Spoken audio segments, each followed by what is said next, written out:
In this video, I'm going to show you how you can save a post on your Threads account.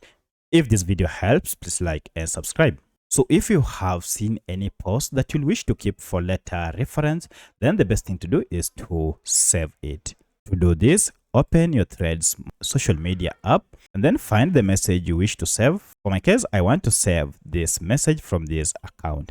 To do that, just tap on the message, and then now we are on the message page here.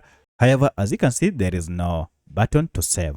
To save it, go to these ellipses or these dots, and if you tap on it, we have an option now to save the message.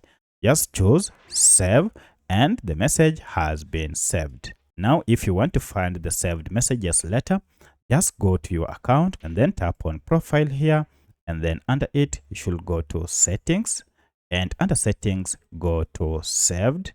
And here you should see all the messages that you have saved on your Threads account. To remove it from saved list, go to these dots if you no longer need it and just tap on unsave.